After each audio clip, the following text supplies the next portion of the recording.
हरे कृष्ण माता जी, हरे दंडवत कृष्ण प्रणाम माताजी, माता जी। धन्यवाद प्रणाम माताजी, हरे कृष्ण। दंडवत प्रणाम। हरे कृष्णा माताजी सन प्रभुजी हरे सन कृष्ण माता जी, दंडवत प्रणाम। दंडवत प्रणाम माताजी। हरे कृष्ण माताजी, धन्यवाद प्रणाम। హరే కృష్ణ మాతాజీ దండవత్ ప్రణామ్ మాతాజీ. ఈరోజు మనం కార్యక్రమాన్ని తెలుగు గీత కార్యక్రమాన్ని ప్రారంభించే ముందు జగన్నాథ్ స్వామి ఆశీస్సులు తీసుకుందాం. జై జగన్నాథ్ బలదేవ్ बलदेव సుభద్రమయ్య सुभद्रा माता की जय। సుదర్శన్ భగవాన్ కి జై, వామనదేవ్ కి జై, పరశురామ్ భగవాన్ కి జై, जय పంచతత్వాకి జై, जय గౌనితాయ్ కి జై, जय జగద్గురు శ్రీల ప్రభుపాద్ కి జై, పతిత जय। పావన్ జగన్నాథ స్వామి గురు మహారాజ్ కి జై. ప్రార్థనలు. ఓం అజ్ఞానతిమిరంధస్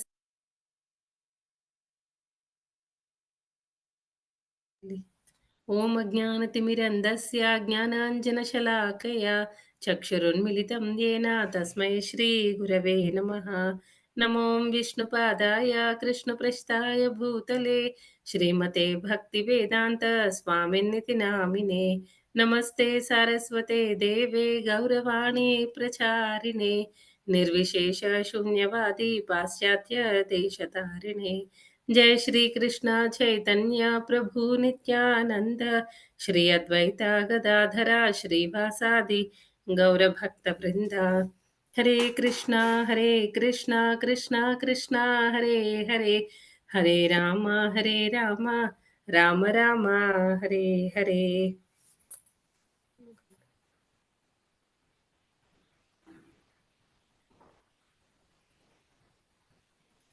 హరే కృష్ణ.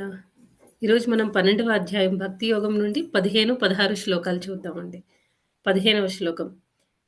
యస్మాన్నో ద్విజతే లోకో లోకాన్నో ద్విజతే చయః హర్షామర్షభయోద్వేగైః ముక్తో యస్స చ మే ప్రియః.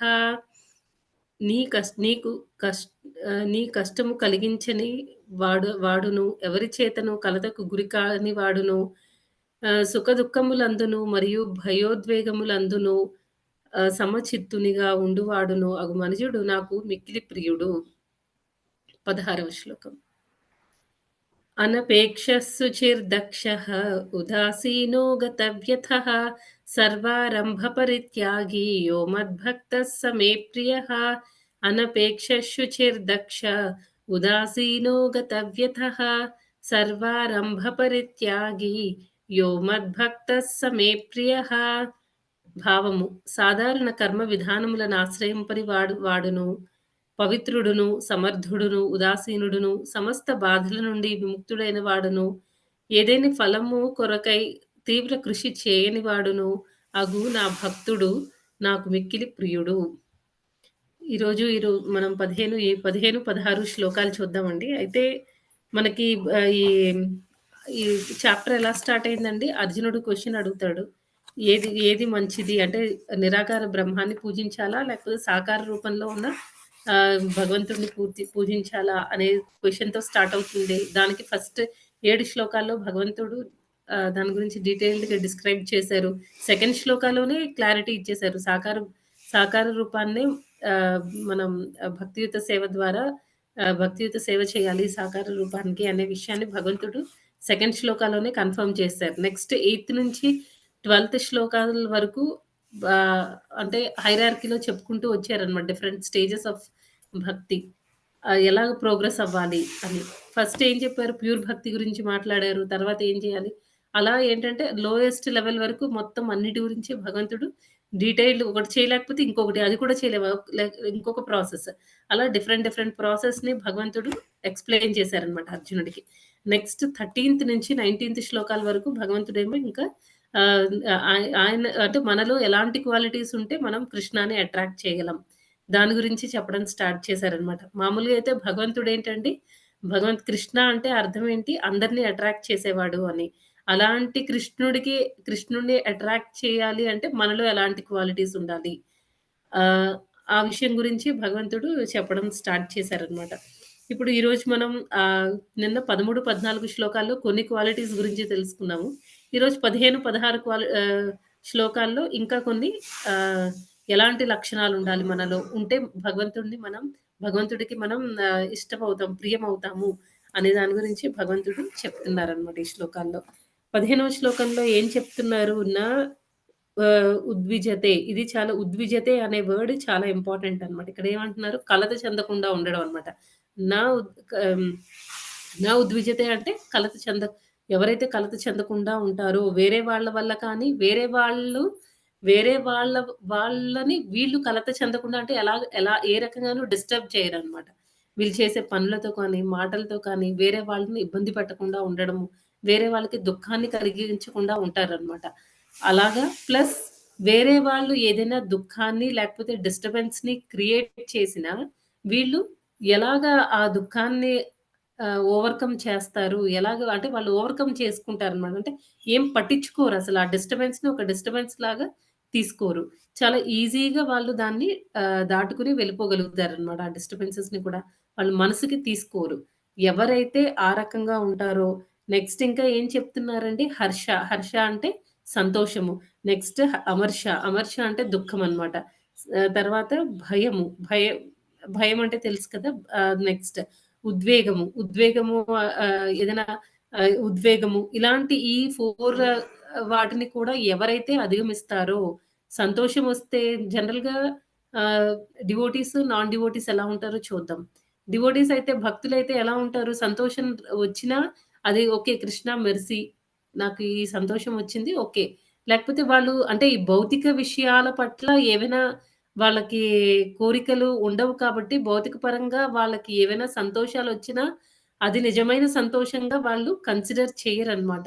ఎందుకంటే వాళ్ళకి సంతోషం అనేది ఎప్పుడొస్తుంది? భగవంతుడికి సంబంధించిన ఏదైనా కార్యంలో సక్సెస్ అయితే అంటే భగవంతుడికి ఏమైనా చేయగలిగితే అప్పుడు సంతోషాన్ని పొందుతారనమాట. భగవంతుడికి, ఆయన భక్తులకి.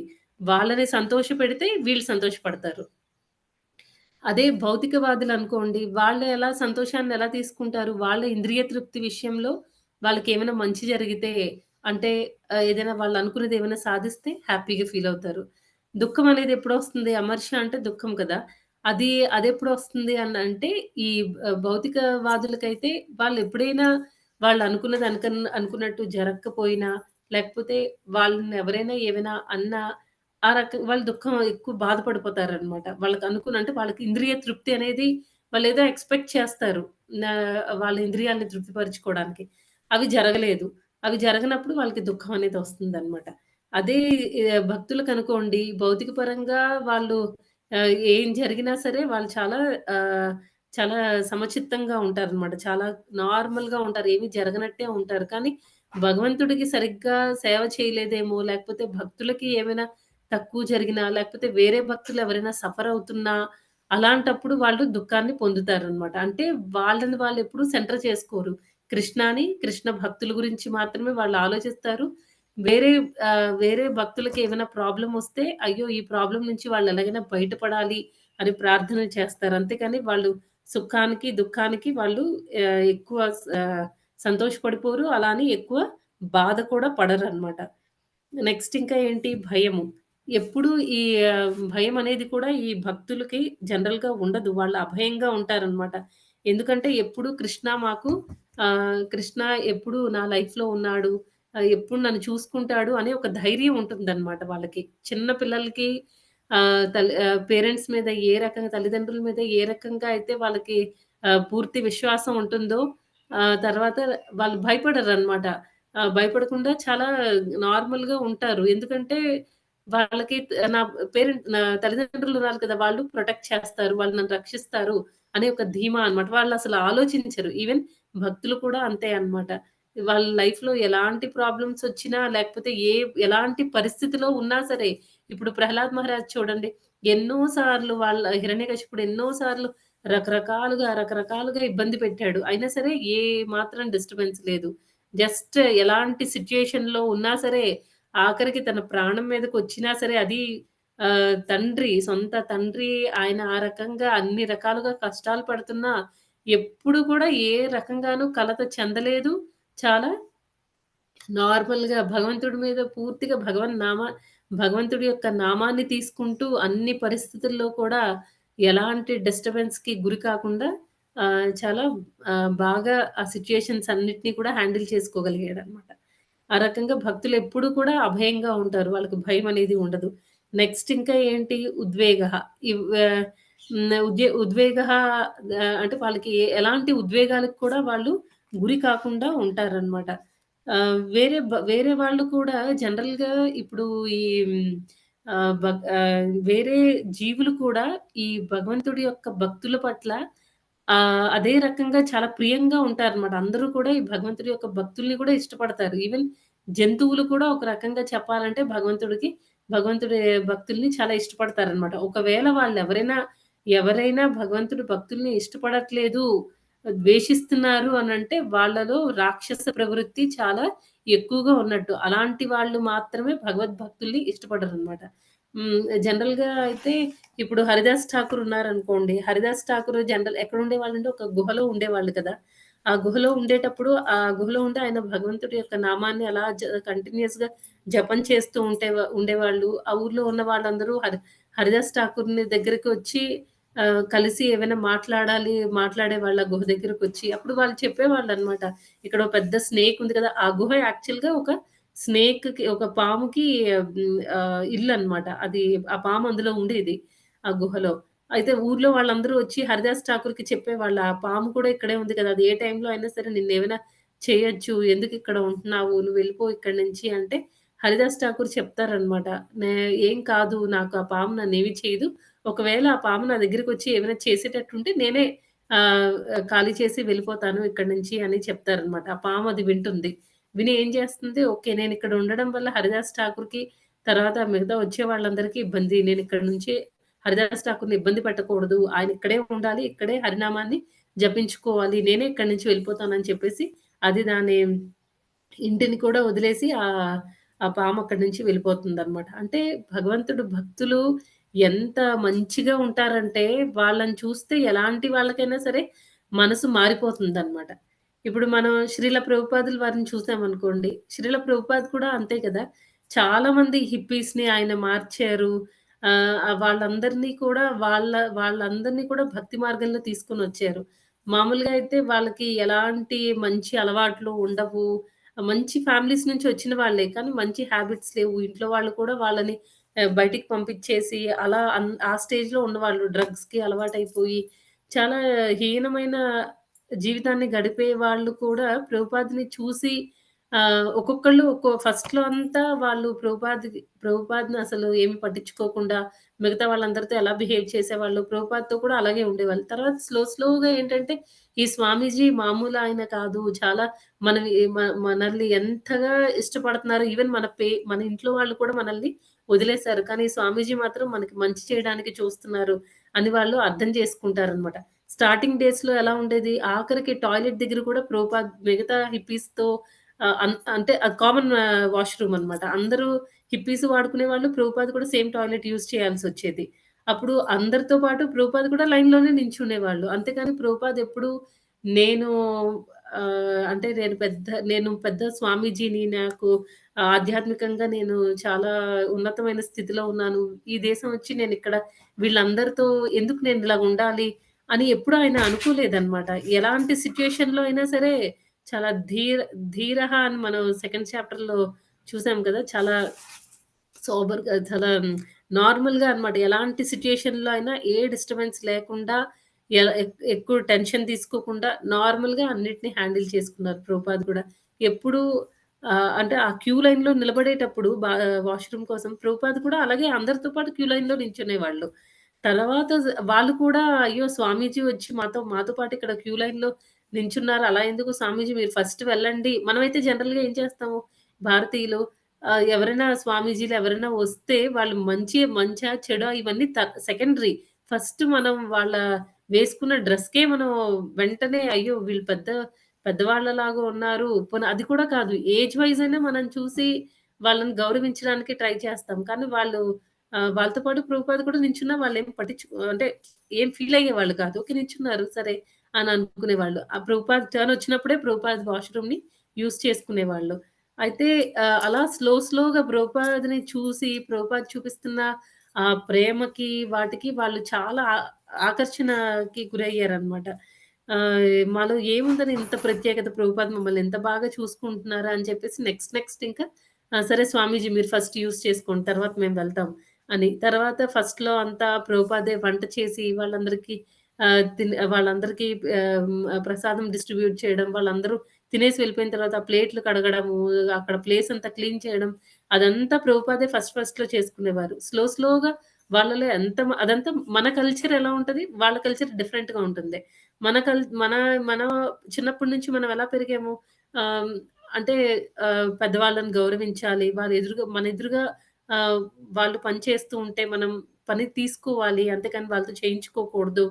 ఇలా మనకి చిన్నప్పటి నుంచి మనం కొన్ని మారల్ వాల్యూస్‌తో అలాంటి వాటితో మనం పెరిగామనమాట. కానీ వాళ్ళ కల్చర్ వేరు కాబట్టి ప్రభుపాద్ చేస్తున్నా ఓకే అనుకునేవాళ్ళు.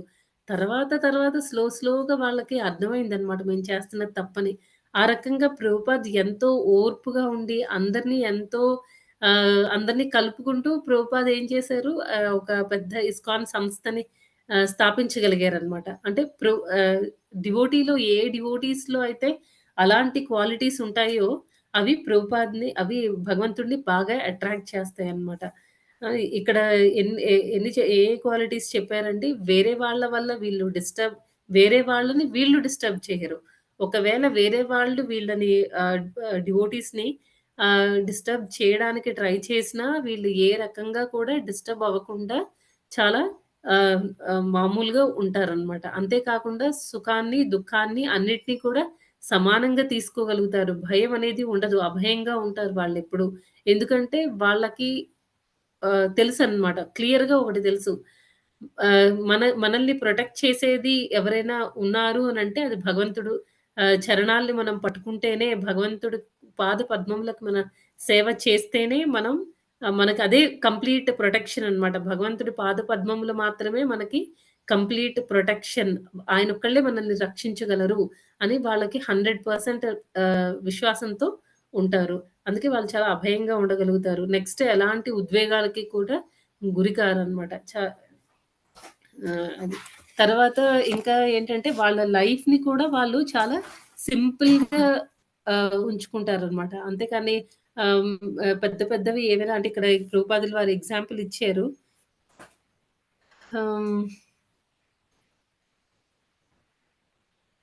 ఆహ్, ఇక్కడ ప్రభుపాదులు వారు పర్పోర్ట్‌లో ఇంకొక ఇంపార్టెంట్ పాయింట్ కూడా చెప్పారు. అంటే ఇప్పుడు డివోటీస్ గురించి మనం చెప్పుకున్నాము. అదే నాన్ డివోటీస్ భౌతికవాదులు ఏ రకంగా ఉంటారో దాని గురించి కూడా ప్రభుపాదులు వారు చెప్పారనమాట. నాన్ డివోటీస్ అయితే ఎలా ఉంటారు? వాళ్ళకి ఇంద్రియ తృప్తి ఏదైనా జరిగితే వెంటనే హర్షః. వాళ్ళు వెంటనే చాలా చాలా సంతోషం పడిపోతారనమాట. చాలా సంతోషపడిపోతారు. పెద్ద సెలబ్రేషన్ పెట్టుకుంటారు. ఇప్పుడు ఎవరైనా బిజినెస్ మ్యాన్‌లు వాళ్ళెవరైనా ఉన్నారనుకోండి. వాళ్ళేం జేస్తారు? వాళ్ళకి బాగా వ్యాపారంలో లాభాలొస్తే మొత్తం ఫ్రెండ్స్‌ని, ఫ్యామిలీ మెంబర్స్‌ని అందరిని పిలిచి చాలా హై రేంజ్‌లో వాళ్ళు హ్మ్, ఆహ్, సెలబ్రేట్ చేసుకుంటారనమాట. ఉత్స్ జరు ఉద్ అంత్ అంటే ఉత్సవంలాగా జరుపుకుంటారనమాట వాళ్ళ సక్సెస్‌ని. అలా కాకుండా ఒకవేళ వాళ్ళు వ్యాపారంలో బాగా నష్టపోయారనుకోండి, అప్పుడు వరకు సంతోషంగానే ఉంటారు. సెలబ్రేషన్ మూడ్‌లో ఉంటారు. నేను చాలా గ్రేట్ అంతా నా వల్లే జరుగుతుంది అనే మూడ్‌లో ఉంటారు. ఒక్కసారి వ్యాపారంలో ఏవైనా పడిపోయారనుకోండి, వ్యాపారం అనే కాదు ఈవెన్ స్పోర్ట్స్ కానివ్వండి, ఏదైనా సరే లేకపోతే ఒక స్టూడెంట్ కానివ్వండి, లేకపోతే జాబ్‌లో కానీ ఏదైనా అంతవరకు అంతా హ్యాపీగా ఎళ్తుంది. కానీ వాళ్ళకి అర్థం కాదనమాట. ఏదైతే సంతోషాన్ని నేను పొందుతున్నానో దానికి నిజమైన సోర్స్ కృష్ణ. అది కృష్ణ నుంచొస్తుంది అనే విషయాన్ని వాళ్ళొదిలేస్తారు. వదిలేసి ఏం జేసుకుంటారు, నా వల్ల నేనే కష్టపడ్డాను. అందుకే నాకు రిజల్టొచ్చిందని అనుకుంటారు. అయితే కొన్ని రోజుల తర్వాత ఏమవుతుంది, ఏ సక్సెస్ అయితే వచ్చిందో అదే మళ్ళీ స్లోగా ఫెయిల్ అవ్వడం స్టార్ట్ చేస్తారనమాట.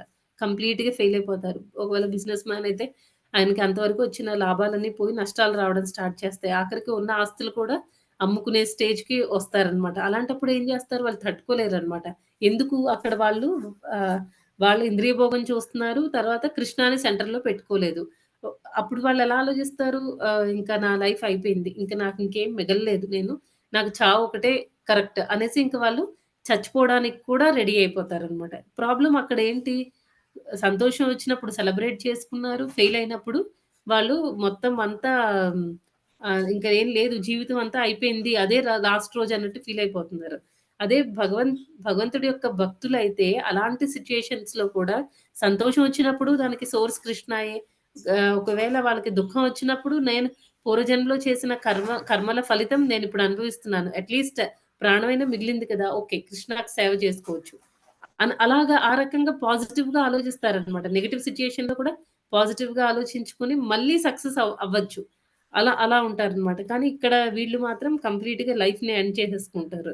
నెక్స్ట్ ఇంకా ఏం చెప్తున్నారు? భయం. ఎప్పుడైనా వాళ్ళకి బాగా సక్సెస్ అయిన బిజినెస్ మ్యాన్‌కి ఎలా ఉంటదంటే ఎప్పుడు అపోనెంట్ వాళ్ళతో ఎప్పుడు భయంగా ఉంటారనమాట.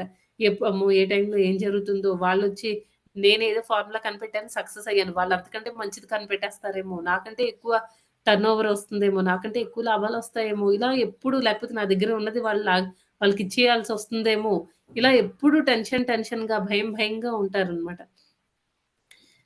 ఇవన్నిటికి అంటే భౌతికవాదులు బాధపడడానికి కారణం ఏంటంటే వాళ్ళని వాళ్ళు సెంట్రల్‌లో పెట్టుకోవడం, ఇంద్రియ భోగం గురించి ఆలోచిస్తారు. నేనెలా సంతోషపడతాను? నా ఇంట్లో వాళ్ళెలా సంతోషపడతారు? అలా వాళ్ళని వాళ్ళని స్ వాళ్ళు సెంటర్‌లో పెట్టుకోవడం వల్ల ఇష్యూస్. అదే ఆహ్, అదే ఈ డివోటీస్ అనుకోండి వాళ్ళెప్పుడు కృష్ణాని సెంటర్‌లో పెడతారు కాబట్టి, వాళ్ళకి ఏదైనా సరే ఓకే. కృష్ణ ఉన్నాడు. ఆయన చూసుకుంటాడు. మనమేమి బాధపడక్కర్లేదు. నేను చేయాల్సిన డ్యూటీ నేను 100% చేసేస్తానంతే. ఎలాంటి రిజల్ట్ వచ్చినా రిజల్ట్ ఓరియెంటెడ్‌గా ఉండరు వాళ్ళు. అదనమాట తేడా ఇద్దరికి. ఆహ్, హ్మ్. ఈ భక్తులకిను తర్వాత భౌతికవాదులకి. నెక్స్ట్. నెక్స్ట్ శ్లోకంలో ఏం చెప్తున్నారండి? అనపేక్షః అంటే న్యూట్రల్‌గా ఉండేవాళ్ళనమాట. న్యూట్రల్‌గా ఉండడము. శుచిః అంటే పవిత్రుడు. పవిత్రుడు అంటే ఇంటర్నల్‌గా, ఎక్స్‌టర్నల్‌గా కూడా ఎవరు పవిత్రంగా ఉంటారో వాళ్ళు. తర్వాత దక్షః అంటే సమర్థుడు. నెక్స్ట్ ఇంకా ఏం చెప్తున్నారు? అంటే ఉదాసీనంగా ఉండేవాడు. నెక్స్ట్ గతవ్యతః దుఃఖములు తొలగినవాడు. సర్వారంభ పరిత్యాగి అన్ని ప్రయత్నములను విడుచువాడు. ఎవరైతే అలా ఉంటారో, ఈ క్వాలిటీస్ అన్నీ ఉంటాయో, అలాంటి భక్తులు నాకు ప్రియము అని చెప్తున్నారనమాట. అయితే ఆహ్, ఈ సాధారణ కార్యకలాపములను ఆశ్రయింపని వాడును, పవిత్రుడును, సమర్థుడును, ఉదాసీనుడును, సర్వ వ్యధల నుండి ముక్తుడైన వాడును, ఏదేని ఫలము కొరకు తీవ్ర కృషి చేయని వాడును అగు నా భక్తుడు నాకు మిగుల ప్రియుడు. ఇక్కడ ఏం చెప్తున్నారంటే కొంతమంది న్యూట్రల్‌గా ఫస్ట్‌దేంటి అనపేక్షః అని అంటున్నాం. అనపేక్షః అంటే న్యూట్రల్‌గా ఉండడం అన్నమాట. ఏదో ఒక విషయాన్ని పట్టుకొని దాని గురించి చాలా బాధపడిపోయి ఆహ్, ఏదైనా మంచిగా జరిగినప్పుడు హరే కృష్ణ మాతాజీ మ్యూట్‌లో ఉండండి.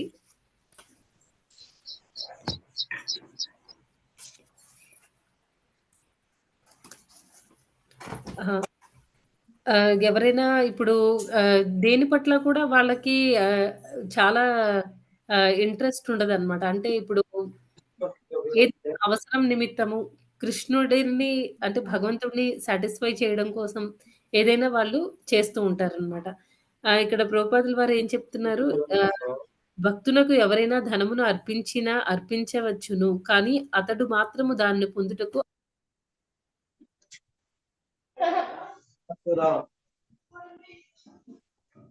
మందిర నిర్మాణానికో, లేకపోతే ఏదైనా బుక్ డిస్ట్రిబ్యూషన్‌కో ఏదైనా సర్విస్‌కి అది ఎలా ఉపయోగపడుతుందనేది ఆలోచిస్తారు. అంతేకాని వాళ్ళు చాలా కష్టపడిపోయి, చాలా ధనాన్ని సంపాదించి, అది భగవంతుడికి ఇవ్వాలి అలా ఆలోచించరనమాట. ఆహ్, హ్మ్. మాతాజీ హరే కృష్ణ మాతాజీ అందరిని మ్యూట్ చేయండి మాతాజీ ప్లీజ్. మీరే మ్యూట్ చేయండి.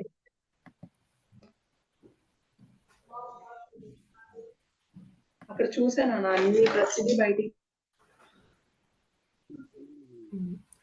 హరే కృష్ణ. ఓకే. అందరూ ఇక్కడ ఎలా ఆలోచిస్తారంటే, ఇప్పుడు ప్రభుపాదుల వారున్నారనుకోండి, ఫస్ట్ ఆయన యూఎస్‌కెళ్ళినప్పుడు, అమెరికాకెళ్ళినప్పుడు ఆయన పొజిషన్ ఫైనాన్షియల్ పొజిషన్ ఎలా ఉందండి? చేతిలో డబ్బులేమి లేవు. చాలా నార్మల్‌గా ఉన్నారు. అలాంటి పరిస్థితుల్లో ఆయన వెళ్లారు. కానీ తర్వాత ఆయన కృషి అంటే అందరిని ఎంతో మందిని చూసి ఆయన చాలా బాధపడేవాళ్ళనమాట. అయ్యో! ఏంటి వీళ్ళ జీవితం ఏంటి? భగవంతుడు అందరికీ కూడా మానవ జన్మ ఇచ్చి భగవద్ధామానికి చేరుకోవడానికి ఒక మంచి అవకాశం ఇచ్చాడు. కొంతమంది బానే ఉపయోగించుకుంటున్నారు. భక్తులు బానే ఉపయోగించుకుంటున్నారు. కానీ ఈ అమెరికాలో ఉన్న ఈ హిప్పీస్ కానీ, లేకపోతే హిప్పీస్ అనే కాదు, మామూలు వాళ్ళు కూడా భగవంతుడు ఇచ్చిన ఈ శరీరాన్ని భగవంతుడికి సేవకి వాడుకొని మళ్ళీ భగవద్ధామానికి చేరుకోవాలి అనే విషయం ఫస్ట్ ఆఫ్ ఆల్ ఎవరికీ తెలియదు. కొంతమందేంటంటే దేవుడిచ్చిన ఈ మానవ శరీరాన్ని కూడా జంతువుల్లాగా వాడుకుంటున్నారనమాట. ఇలా వీళ్ళందరిని చూసి ప్రభుపాద చాలా చాలా బాధపడేవాళ్ళనమాట.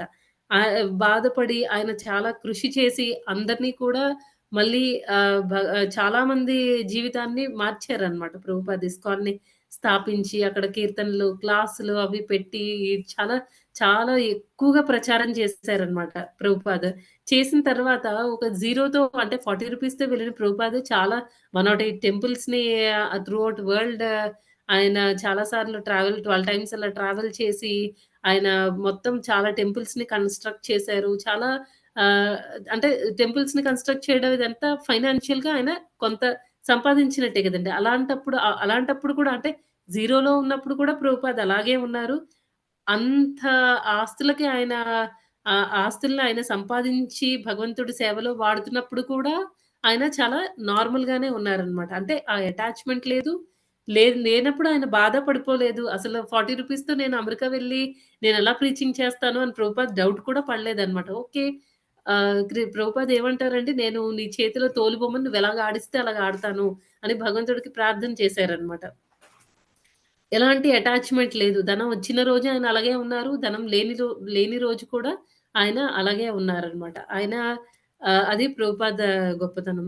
నెక్స్ట్ ఇంకా మనం చాలా మంది డివోటీస్‌ని చూసుకోవచ్చనమాట. వాళ్ళ లైఫ్‌లో వాళ్ళకి దేనికోసము వాళ్ళు తీవ్రంగా కష్టపడిపోయి సాధించేయాలి, లేకపోతే డబ్బులు సంపాదించాలి ఇలా ఉండదనమాట. చాలా కష్టపడతారు. దేనికి? భగవంతుడి నామాన్ని ప్రచారం చేయడానికి, తర్వాత భగవంతుడి భక్తి కోసం వాళ్ళు తీవ్రంగా ప్రయాస చేస్తారు తప్ప, భౌతికపరమైన విషయాల్ని ఏవైనా సాధించడానికి మాత్రం వాళ్ళు ఎలాంటి కృషి చెయ్యరనమాట. దానికి ఇంకా ఆహ్, ఇప్పుడు చాలామంది భక్తుల్ని తీసుకుంటే మనకి ఇప్పుడు సపోజ్ తుకారాం ఉన్నారనుకోండి. తుకారాంకి ఒక బట్టల వ్యాపారం అది చేసేవాళ్ళనమాట. మహారాష్ట్రలో ఒక డివోటీ ఆయన. అయితే ఆయన బట్టల వ్యాపారం అది చేసేవాళ్ళు. అందరికి ఫ్రీగా బట్టలవి డిస్ట్రిబ్యూట్ చేస్తూ ఉండేవాళ్ళనమాట. వాళ్ళ భార్య కూడా ఆయన్ని చాలా "ఏంటి మీరసలు ఏమవుతుంది? నేను పిల్లలు ఏమైపోవాలి? మీరిలాగ ఫ్రీగా అందరికి దాన ధర్మాలు చేసుకుంటూ ఎళ్ళిపోతే మనం ఎలా బతకాలి?" అని ఆవిడ అడిగేదనమాట. ఆయన ఒకటే ఆన్సర్ విఠల్ అంతే. పాండురంగ స్వామి ఉన్నాడు. ఆయన చూసుకుంటాడు. అన్నిటికి ఆయనే కారణం. అన్నీ ఆయనే చూసుకుంటాడు. హ్మ్. అని ఒక విశ్వాసంతో ఉంటారనమాట. నెక్స్ట్ ఇంకా నామదేవ్ అని చెప్పేసి ఇంకొక డివోటీ ఉన్నారనమాట మహారాష్ట్రలో. ఆయన కూడా అంతే చాలా చాలా పరమ భక్తుడనమాట.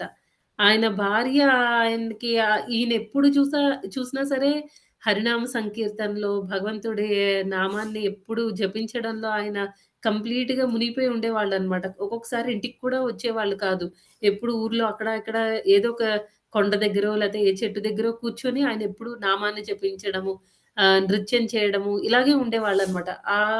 ఆయన చేయాల్సిన బాధ్యతలు అవన్నీ కూడా ఈవిడే నిర్వర్తిస్తూ ఉండేది. అయితే ఒకసారి ఏమవుతుందంటే ఆవిడ నామదేవ్ వాళ్ళ భార్య ఇంట్లో అన్ని పనులు అయిపోతాయి. ఆయన ఇంకా భోజనానికి రారనమాట. నామదేవ్ ఇంకా ఇంటికి రారు. భోజనం చేయడానికి. ఇంకా భార్య ఏం చేస్తుందంటే ఊర్లో అందరిని అడుగుతూ ఉంటుందనమాట. నా భర్తను ఎక్కడైనా చూసారా అని. వాళ్ళలో కొంతమంది చెప్తారు. ఆ చెట్టు దగ్గర ఊరవతల ఉన్న ఆ చెట్టు దగ్గర ఆయన హరినామ సంకీర్తన చేస్తూ డాన్స్ చేస్తున్నారు అని చెప్పేసి. ఇంకా ఆవిడ అక్కడికెళ్ళేసరికి ఆయన అలాగే చాలా డీప్ డివోషన్‌లో ఉంటారనమాట. ఇంకా ఆవిడ పిలిచి చెప్తుంది, "ఏం చేస్తున్నారు మీరిక్కడ? ఇంతవరకు మీరు భోజనానికి కూడా రాలేదు. మీరు తినకపోతే నేనెలా తింటాను? నేను కూడా తినలేను కదా! మీరు రావాలి కదా! మీరు ఏ బాధ్యత తీసుకోవడం లేదు. కనీసం భోజనం అయినా చేయండి టైంకి. లేకపోతే మీకేమైనా అయితే మా పరిస్థితేంటి?" అలా మంచిగా ఆవిడ అన్నీ మంచిగా మాట్లాడి ఆవిడకి ఆయనకి అంతా భోజనం అది పెట్టేసి కూర్చొని తినండి అంటే, సరే నేనిప్పుడు జపం చేస్తున్నాను. కొంతసేపట్లో నేను మళ్ళీ వచ్చి కంటిన్యూ చేస్తాను అని అదే నేను భోజనం చేస్తాను అని చెప్తారనమాట. ఇంకా ఆవిడేమో అక్కడి నుంచి వెళ్ళిపోతుంది. ఇంకా అప్పుడేమవుతుందంటే ఆహ్, హ్మ్, ఒక ఒక కుక్కొచ్చి ఆవిడ చపాతీ, కూర అవన్నీ ఇస్తుందనమాట. ఒక కుక్కొచ్చి ఒక చపాతీ తీసుకొని వెళ్తుందనమాట. దాని వెనక ఇంకా నామదేవ్ పరిగెత్తుతూ ఉంటారు. పరిగెత్తి, పరిగెత్తి ఊర్లో వాళ్ళందరూ ఆ కుక్క వెనకాల నామదేవుని పరిగెత్తడం చూసి అందరూ నవ్వుకుంటూ ఉంటారనమాట.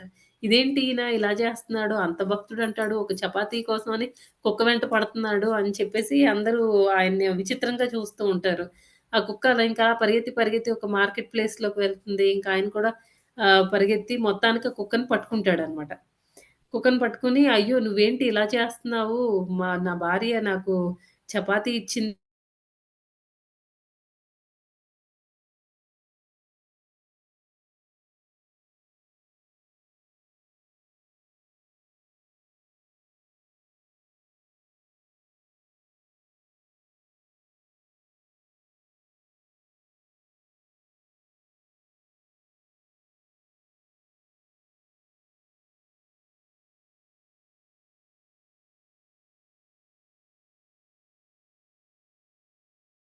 మాట. ఎప్పుడూ వాళ్ళు భగవంతుడిని ప్రతి జీవిలో కూడా ఆయన భగవంతుడిని చూసే స్థాయిలో ఉన్నారు కాబట్టి, నామదేవ్ ఏమో ఆ కుక్కని కుక్కలా కాకుండా, ఆ కుక్కలో కూడా భగవంతుడిని చూస్తారనమాట. అది విఠల్‌ని చాలా చాలా ఆహ్, భగవంతుడు చాలా సంతృప్తి పడతాడనమాట. నామదేవ్‌ని చూసి. ఇంకా ఏం చేస్తారంటే ఆయన నామదేవ్‌కి ప్రత్యక్షమయ్యి ఆయన ఆయన దర్శనం ఇస్తారనమాట భగవంతుడు. ఆ రకంగా ఏంటంటే, మన దానిలో చాలా చాలా గొప్ప భక్తులున్నారు. ఈ క్వాలిటీస్ అన్నీ ఉన్నవాళ్ళనమాట. తర్వాత ఇంకా మనం చెప్పుకోవాలంటే సుఖదేవ్ గోస్వామి.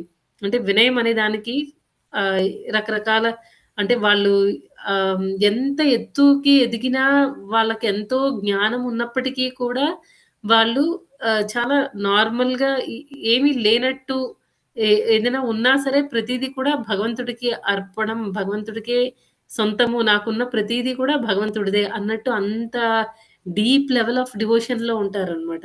నెక్స్ట్ మనం ఈ సుఖదేవ్ గోస్వామిని తీసుకుంటే, సుఖదేవ్ గోస్వామి వ్యాస మహర్షికి కుమారుడు కదండీ! అయితే ఈ సుఖదేవ్ గోస్వామి ఎలా ఉండేవాళ్ళంటే 16 సంవత్సరాలు ఆయన తల్లి గర్భంలో నుంచి బయటికి రాలేదు. ఎందుకు?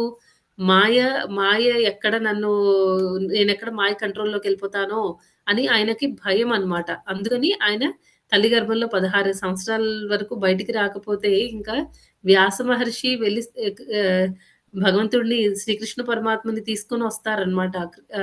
స్వామి మీరైనా వచ్చి చెప్పండి అని. అప్పుడు స్వామి వచ్చి మాటిస్తారనమాట ఈ సుఖదేవ్ గోస్వామికి. అదే ఈ మాయ నువ్వెప్పుడు మాయ కంట్రోల్‌లోకి ఉండవు. నువ్వెప్పుడు నా మాయ నిన్నెప్పుడూ కూడా తన అధీనంలోకి తీసుకోలేదు. నువ్వెప్పుడు మాయ ఫ్రీగా ఉంటావు అని చెప్పేసి ఆయనకి చెప్తే, అప్పుడు సుఖదేవ్ గోస్వామి బయటకొస్తారనమాట. బయటికి రావడమే ఆయన ఇంకా పే తల్లిదండ్రులని వీళ్ళెవరి గురించి ఏమి ఆలోచించరనమాట.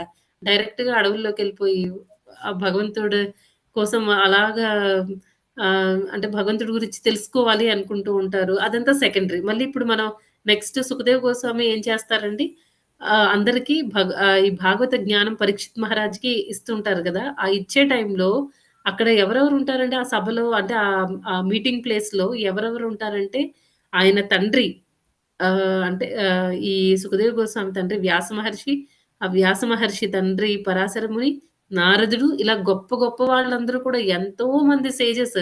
ఈయనకి జస్ట్ 16 ఏళ్లే సుఖదేవ్ గోస్వామికి. కానీ అక్కడున్న మునులకి వాళ్ళందరికి కూడా నారదుడికి కానీ వాళ్ళందరూ కూడా ఎంతో ఎలివేటెడ్ డివోటీస్ అన్నమాట వాళ్ళందరూ కూడాను. తర్వాత అంతే కాకుండా వాళ్ళందరూ కూడా ఏజ్ పరంగా కూడా పెద్దోళ్ళు. తర్వాత ఈ వ్యాస మహర్షి భాగవతాన్ని రాసారు. వీళ్ళందరూ కూడా వ్యాస మహర్షికి అలా రాయమని భగవంతుడి గురించి రాస్తే నువ్వు నిజమైన సంతోషాన్ని పొందుతావు అనే విషయాన్ని చెప్పింది నారదుడు. నారదుడు వ్యాస మహర్షికి స్పిరిచ్యువల్ మాస్టర్. వ్యాస మహర్షికి మాత్రమే కాదు చాలా మందికి కూడా ఈయన గురువు నారదుడు. ఇలా ఎంతమంది గొప్పవాళ్ళు కూడా అక్కడ అంటే మాకంటే ఏజ్‌లో చిన్నవాడిని, నిన్న కాక మొన్న పుట్టిన వాడి దగ్గర మేమేం నాలెడ్జ్ తెలుసుకుంటాము అని అక్కడ ఉన్నవాళ్ళెవరు అనుకోలేదనమాట. అందరూ కూడా చిన్నవాడైనా సరే సుఖమహర్షి నుంచి అందరూ ఆ భాగవతాన్ని ఆస్వాదించడానికి భగవంతుడి యొక్క లీలల్ని వాళ్ళు ఇంకా ఇంకా ఆస్వాదించడానికి వింటూ ఉంటే ఇంకా ఇంకా వినాలి అనే దాంతో అక్కడ అందరూ గ్యాదర్ అయ్యి ఆ భాగవత శ్రవణం చేయడం స్టార్ట్ చేశారనమాట. అది భక్తుల యొక్క గొప్పతనం. అదే మనం అనుకోండి, మనమైతే మనలాంటి వాళ్ళైతే ఎలా ఆలోచిస్తారు? ఇది మొన్న వచ్చిన డివోటీ, ఈ డివోటీ చెప్తే నేను వినడం ఏంటి? ఆ క్లాస్ నేనెందుకు వినాలి? నాకన్నీ బాగా తెలుసు ఈళ్ళకంటే నేను వినను. అలా ఆలోచిస్తామనమాట. కొంతమంది లేచి అక్కడి నుంచి వెళ్ళిపోతారు. ఈయన చెప్తే నేను వినడం ఏంటి? నాకంటే తక్కువ నాలెడ్జ్ ఉన్నవాడు వినక్కర్లేదు. అలా ఆలోచిస్తామనమాట. నంబర్ ఆఫ్ ఇయర్స్ మనం ఎన్ని ఇయర్స్ నుంచి ఇస్కాన్‌లో ఉన్నాము. లేకపోతే ఎన్ని ఏజ్‌లో ఎంత ఇవన్నీ ఫ్యాక్టర్స్ అవుతాయన్నమాట మనలాంటి వాళ్ళకి. కానీ ఇక్కడ ఈ సుఖదేవ గోస్వామి చెప్తున్నప్పుడు అందరూ కూడా ఆయన కంటే వయసులో పెద్దవాళ్ళు, ఆయన కంటే భక్తిలో ఎప్పటినుంచో భక్తి చేస్తున్న వాళ్ళు అందరూ కూడా అక్కడ గ్యాదర్ అయ్యి అందరూ ఆయన నుంచి శ్రవణం చేయడం, భాగవతాన్ని శ్రవణం చేస్తూ ఆస్వాదిస్తున్నారనమాట. అది భగవంతుడి యొక్క భక్తులకి, నార్మల్ వాళ్ళకి తేడా అనమాట. నెక్స్ట్ ఒకసారి అమరేంద్ర ప్రభుజీ క్లాస్‌లో కూడా విన్నాను. ఆ ప్రభుజీ కూడా ఒక మహారాజ్ గురించి చెప్తున్నారు. ఆ మహారాజ్ కూడా ఆయన డిసైపుల్ క్లాస్ తీసుకుంటూ ఉంటే, ఆయన కూడా అప్పుడే వింటున్నట్టు, ఎప్పుడసలు ఆయనకు ఆ విషయమే తెలియనట్టు, కృష్ణుడి గురించి అసలు ఏమీ తెలియనట్టు, ఎంతో శ్రద్ధగా ఫుల్ అటెన్షన్‌తో క్లాస్ వింటున్నారంట. అంటే ఒక భక్తుల్లో ఆ క్వాలిటీ ఉండాలి. ఏమంటే హంబుల్‌నెస్, వినయము అవన్నీ ఉండాలనమాట. అవన్నీ క్వాలిటీస్ కూడా ఎప్పుడైతే మనం అలాగుంటామో, కృష్ణుడికి ఆ క్వాలిటీస్ అన్నీ కూడా చాలా ఇష్టము. ఆయన మనల్ని చూసి అట్రాక్ట్ అవుతారనమాట. ఆహ్, ఇదొకటి. నెక్స్ట్ ఇంకా గౌర్ కిషోర్ దాస్ బాబాజీ మహారాజ్ ఉన్నారు కదా! ఆయన కూడా ఒక మంచి ఎగ్జాంపుల్ అనమాట. ఆయన కూడా దీనికి. ఎలా చెప్పొచ్చు అంటే, ఈ గౌర్ కిషోర్ దాస్ బాబాజీ మహారాజ్ ఎవరండి? ఇప్పుడు ప్రభుపాదుల గురువుకి గురువు అన్నమాట. ప్రభుపాదుల వారి గురువు ఎవరు? భక్తి సిద్ధాంత్ సరస్వతి ఠాకూర్. ఆయన గురువు భక్తి. ఆయన గురువు ఈ గౌర్ కిషోర్ దాస్ బాబాజీ మహారాజ్. అయితే ఈ గౌర్ కిషోర్ దాస్ బాబాజీ మహారాజ్ తర్వాత భక్తి సిద్ధాంత్ సరస్వతి ఠాకూర్ వాళ్ళ నాన్నగారైన ఈ భక్తి వినోద్ ఠాకూర్ వీళ్ళిద్దరూ కూడా ఏంటంటే మంచి ఫ్రెండ్స్ అన్నమాట. ఎలాగా అసలు మామూలుగా చూస్తే వాళ్ళ సోషల్ స్టేటస్ తీసుకుంటే చాలా వ్యత్యాసం ఉందన్నమాట. భక్తి సిద్ధాంత్ సరస్వతి ఠాకూర్ చాలా చిన్న వయసులోనే ఆయన భగవద్గీత, భాగవతము ఎన్నో స్క్రిప్చర్స్ చదవడం అన్నీ 20స్‌లోనే 20 లోపలే అన్నమాట. 21, 22 లోపలే ఆయన ఎన్నో స్క్రిప్చర్స్‌ని చదివారు. ఎన్నో బుక్స్ రాసారు. ఆయన మంచి వెల్ ఎడ్యుకేటెడ్ అన్నమాట. ఆయన యూజ్ చేసే ఇంగ్లీష్ కూడా చాలా టఫ్‌గా ఉంటుంది. ఆయన యూజ్ చేసే ఆయన రాసిన బుక్స్ అర్థం చేసుకోవాలంటే డిక్షనరీ పక్కన పెట్టుకొని అర్థం చేసుకోవాలన్నమాట. అంత మంచి నాలెడ్జ్ ఉన్న ఆయన భక్తి సిద్ధాంత్ సరస్వతి ఠాకూర్. వాళ్ళ నాన్నగారు భక్తి వినోద్ ఠాకూర్. ఆయన ఎలా ఉండేవాళ్ళు? ఆయన కూడా ఆయన మ్యాజిస్ట్రేట్ బ్రిటిషర్స్ టైమ్‌లో మంచి పొజిషన్‌లో ఉన్నాయనన్నమాట. తర్వాత ఆయన దగ్గరికి ఏదైనా కేస్ వచ్చిందంటే చాలా ఫాస్ట్‌గా ఆయన దాన్ని రిజాల్వ్ చేసేవాళ్ళనమాట కేసులని వాటిల్ని.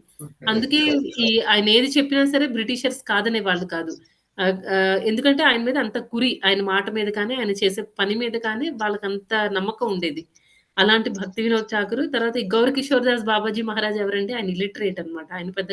ఆయన చదువుకోలేదు. కానీ పరమ భక్తుడు.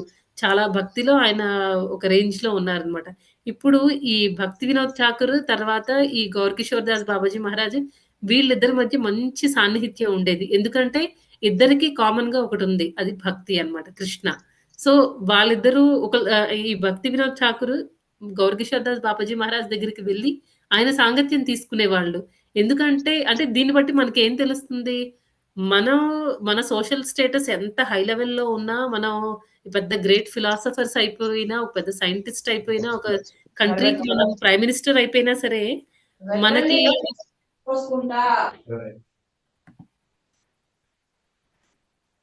మనకి మన సోషల్ స్టేటస్ ఎంత గొప్పగా ఉన్నా సరే, మనం భక్తుల దగ్గరికి వచ్చినప్పుడు అంటే ఆ సోషల్ స్టేటస్ అవన్నీ ఇన్‌సిగ్నిఫికెంట్ అన్నమాట. దానివల్ల మనకి పెద్దగా ఏం ఉపయోగం ఉండదు. ఎవరు దాన్ని పట్టించుకోవాల్సిన అవసరం లేదు.